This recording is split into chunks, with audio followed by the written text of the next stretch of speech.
नमस्कार, मैं हूं रंजीत झा।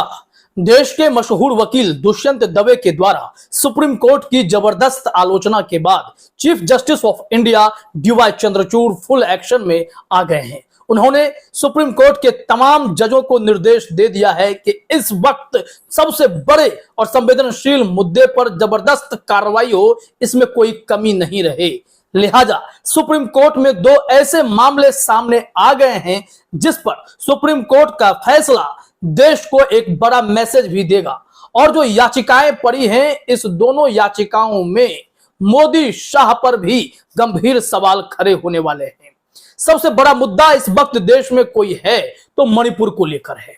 मणिपुर जल रहा है और मोदी सरकार की लापरवाही और मणिपुर की सरकार की लापरवाही दोनों चर्चा का विषय है। संसद में भी प्रधानमंत्री मोदी से जवाब मांगे जा रहे हैं, लेकिन वहां जवाब मिल नहीं रहे। मोदी जी से विपक्ष सुनना चाहता है कि मणिपुर में शांति के लिए आप क्या करना चाहते हैं। सरकार की लापरवाही जो हुई है उसके लिए जो गुनहगार है उस पर कार्रवाई कब तक होगी, ये तमाम सवाल मोदी जी के सामने खड़े हैं। लेकिन मोदी जी अपने ऑफिस में बैठे हुए हैं, विपक्ष उनसे सवाल कर रहा है। बावजूद इसके सरकार जवाब देने की बजाय वहां विपक्ष के सांसदों को सस्पेंड करने पर लगी हुई है। संजय सिंह को आज 20 से 22 सेकंड के बाद सीधे सस्पेंड कर दिया गया। जगदीप धनखड़ साहब का यह एक्शन चर्चा का विषय भी बना हुआ है कि कितनी जल्दबाजी है, कितनी बेचैनी है किसी विपक्ष की आवाज को खामोश कर देने की। दूसरी तरफ जो मुख्य मामला है कि मणिपुर में हिंसा किसने भड़काई, उस मुद्दे को लेकर भी अब बातें सुप्रीम कोर्ट में हैं और इसमें जो भी गुनहगार होगा उसको सजा दी जाएगी। सुप्रीम कोर्ट में इसके लिए सुनवाई की तारीख भी तय कर दी गई है। दोनों केसेस को हम आपको बताने वाले हैं। एक वकील ने सीधे तौर पर केंद्र सरकार यानी प्रधानमंत्री नरेंद्र मोदी, गृह मंत्री अमित शाह को जवाबदेह मानते हुए एक याचिका कोर्ट में डाल दी है। इसके अलावा सीजेआई चंद्रचूड़ के सामने मणिपुर के मुख्यमंत्री को लेकर भी बड़ा सवाल उठाया गया है। अब देखना यह होगा कि न्यायपालिका के सबसे बड़े मंदिर में जो फैसला आएगा वह क्या देश के लिए मिसाल के तौर पर देखा जाएगा या नहीं।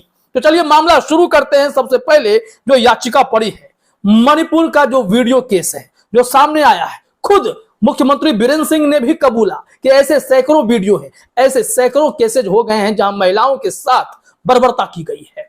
तो इन पूरे मामले को अगर आप जोड़कर देखेंगे तो कितना जघन्य अपराध हुआ है, इस देश में हर नागरिक को हिला देने जैसा है। अब यहां पर सुप्रीम कोर्ट ने जो भूल की थी सीजेआई चंद्रचूड़, अब उस भूल को सुधार देना चाहते हैं। दुष्यंत दवे ने बताया था कि कैसे सुप्रीम कोर्ट की भूमिका यहां पर काफी कमजोर पड़ गई। अगर सही समय पर सही एक्शन सुप्रीम कोर्ट का होता तो मणिपुर में यह हिंसा नहीं भड़की होती। अगर 6 मई को जो याचिका पड़ी थी उस पर वो सही से सुनवाई कर दिए होते तो। लेकिन अब जब दो मामला मणिपुर से ही जुड़ा हुआ सुप्रीम कोर्ट में सीजेआई के सामने पहुंच गया है तो यहां पर अब सीजेआई चौकस है और इस वक्त जो निर्णय लिए जाएंगे वो देश हित में होंगे, मणिपुर में शांति बहाल कर देने के लिए भी होंगे। अब जो याचिका है उसके बारे में जरा जानते हैं। इसमें बताया गया है, याचिका एडवोकेट विशाल तिवारी ने दायर की है और इसमें कहा गया है मणिपुर में कानून के शासन और भारतीय संविधान के दर्शन का उल्लंघन हुआ है। मणिपुर के विभिन्न जिलों जैसे चुराचांदपुर, इम्फाल पूर्व, इम्फाल पश्चिम, बिष्णुपुर में हिंसा और आगजनी की सूचना मिली है। महिलाओं का रेप हो रहा है, यौन उत्पीड़न हो रहा है, राज्य में छेड़छाड़, गोलीबारी, बम विस्फोट, दंगों के मामले सामने आए हैं। संविधान के अनुच्छेद 14 और 21 मानवाधिकार उल्लंघन पर रोक लगाते हैं। इस तरह की घटनाएं लोकतंत्र को खत्म कर देंगी। और याचिकाकर्ता ने यहां पर दोनों को, राज्य सरकार और केंद्र सरकार को भी इसमें समेटा है, कोर्ट में घसीटा है। और साथ ही साथ यहां तक कहा गया है कि जो ये मणिपुर का पूरा कांड है, जो हिंसा वहां भड़की है या फिर ये वीडियो का जो केस है महिलाओं के साथ जिस तरीके से विभत्स कृत्य किए गए हैं, उन सब मामलों पर एक एक्सपर्ट कमेटी बैठे और इसकी जांच करे, गुनहगार को खींचकर सामने लाए और कड़ी से कड़ी सजा दिलाए। सिर्फ उन्हें ही नहीं दोषी माना जाए जो इस कुकृत्य में शामिल है, उन्हें भी पकड़ा जाए जो इसके पीछे, जो इसे इंस्टिगेट करने में अव्वल थे। इसके पीछे चाहे वो सरकार हो या फिर कोई खास व्यक्ति विशेष ही क्यों ना हो। विशाल तिवारी की याचिका सीजेआई चंद्रचूड़ के सामने है, फैसला उनको करना है। आगे देखिए इसमें क्या कहा गया है। याचिकाकर्ता ने केंद्र और राज्य दोनों सरकारों पर उत्तर पूर्वी राज्य मणिपुर में हाईकोर्ट के आदेश पर हिंसा फैलाने के संबंध में निष्क्रियता का आरोप लगाया है। हाईकोर्ट ने राज्य सरकार को बहुसंख्यक मैतेई समुदाय को अनुसूचित जनजाति का दर्जा देने पर विचार करने का निर्देश दिया था। इसमें कहा गया है, याचिका के मुताबिक सरकारों ने मैतेई, कुकी और नागा समुदायों के बीच हिंसा को रोकने के लिए पर्याप्त कोशिशें की ही नहीं। अगर कोशिश करते, अगर प्रधानमंत्री मोदी अपनी चुप्पी तोड़ दिए होते, मणिपुर जाकर लोगों से मिल रहे होते, शांति की अपील कर रहे होते, अमित शाह कोई ठोस कार्रवाई कर रहे होते, तो निश्चित तौर पर मणिपुर में शांति बहाल होती, क्योंकि मणिपुर में डबल इंजन की सरकार पूरी तरीके से फेल हो रखी है। मणिपुर के मुख्यमंत्री बीरेन सिंह पर इस्तीफे की तलवार लटक रही थी। उनके ही पार्टी के नेता विधायकों ने उन पर विश्वास करना छोड़ दिया, भरोसा खत्म हो गया था। बावजूद इसके भाजपा के शीर्ष नेतृत्व ने बीरेन सिंह पर कोई एक्शन नहीं लिया, उन्हें मुख्यमंत्री बने रहने दिया। यह बहुत ही गंभीर मसला है। अब सुप्रीम कोर्ट को यहां तय करना पड़ेगा, क्या मणिपुर के मुख्यमंत्री इस वक्त इस सिचुएशन में पद के काबिल हैं? क्या उन्हें मुख्यमंत्री बना रहना चाहिए? अगर डीवाई चंद्रचूड़ चाहेंगे जनहित की याचिका पर जनता के हित में कोई ठोस फैसला लेंगे, तो निश्चित तौर पर मणिपुर में बदलाव तो आएगा। आगे देखिए यहां क्या कहा गया है कि मामला यूरोप की संसद में भी उठा था। हमने इस मामले में कई दफे खबरें जानकारी दी हैं कि कैसे ब्रिटिश सांसद ने इसे बताया कि सुनियोजित है, मणिपुर की हिंसा सुनियोजित है। इतना ही नहीं, उन्होंने कहा कि धर्म के आधार पर वहां भी इस तरीके से हिंसा को भड़काया गया है। ये प्लान करने वाला कौन है उसका पता तो लगना चाहिए, जांच के आदेश तो पड़ने चाहिए, एक्सपर्ट कमेटी तो बननी चाहिए। यहां कहा गया है, याचिकाकर्ता ने कहा यूरोपीय संसद जैसे विदेशी अंतरराष्ट्रीय फोरम में भी इस मामले पर चर्चा हुई, लेकिन भारतीय संप्रभु मशीनरी इस पर चुप है। ना तो केंद्र और ना ही राज्य सरकार ने कोई उचित कदम उठाया है। अब आगे क्या, इस याचिका से मांग क्या है? सीजेआई चंद्रचूड़ क्या उस मांग को मान लेंगे? क्या दोषियों पर कार्रवाई होगी? जरा देखिए अपने स्क्रीन पर बताया गया है। एक केस का उदाहरण देते हुए याचिका में ललिता कुमारी मामले में सुप्रीम कोर्ट के 2008 के फैसले का जिक्र है।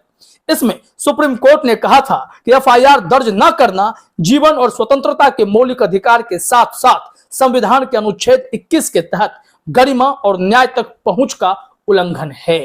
याचिका में अदालत से तुरंत दखल देने को कहा गया है। अब अदालत को दखल देना चाहिए। अगर इस वक्त नहीं देंगे तो फिर सुप्रीम कोर्ट में जो विश्वास लोगों का है वो कहीं डगमगा ना जाए।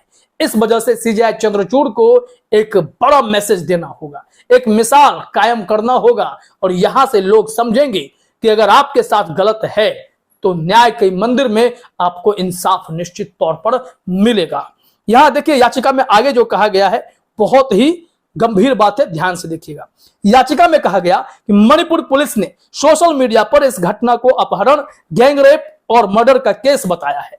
जब पुलिस के सामने कोई संज्ञेय अपराध की जानकारी आती है तो पुलिस का कर्तव्य है कि वो एफआईआर दर्ज करे।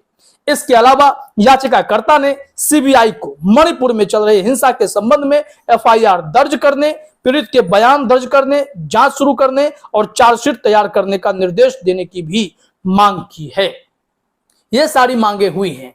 इसके अलावा जो मुख्य बात है कि एक्सपर्ट कमेटी क्या चीफ जस्टिस ऑफ इंडिया बनाएंगे, क्या जज की एक टीम तैयार होगी जो इस मामले में एक्सपर्ट के तौर पर पता लगाए कि असली गुनहगार कौन है।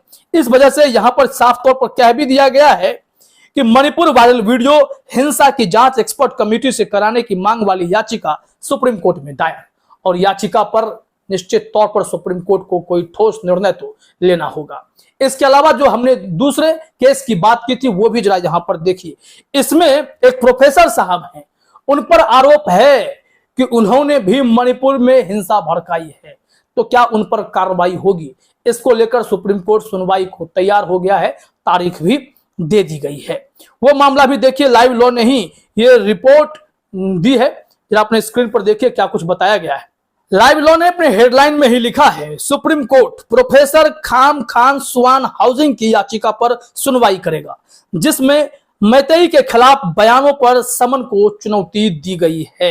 इसमें लिखा हुआ है कि सुप्रीम कोर्ट ने सोमवार को द वायर के साथ एक साक्षात्कार में मैतेई समुदाय को बदनाम करने के लिए मणिपुर कोर्ट द्वारा उनके खिलाफ जारी समन को चुनौती देने वाली प्रोफेसर खाम खान सुवान हाउसिंग की याचिका को 28 जुलाई के लिए सूचीबद्ध कर दिया।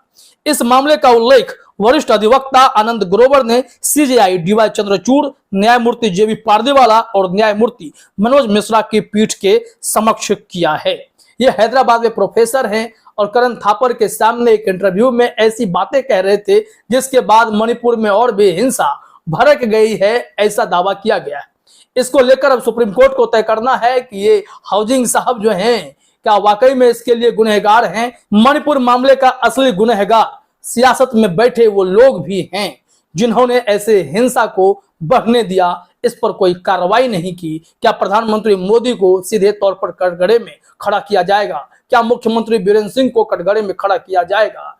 क्या अब ऐसे में विधायिका पर न्यायपालिका को कड़क मैसेज देने का वक्त आ गया है? तमाम ऐसे सवाल एक साथ खड़े हुए हैं और इन सब की अग्नि परीक्षा में सीजेआई चंद्रचूड़ को खड़ा भी उतरना है और अपने न्याय के मंदिर को भी पाक साफ दिखाना है।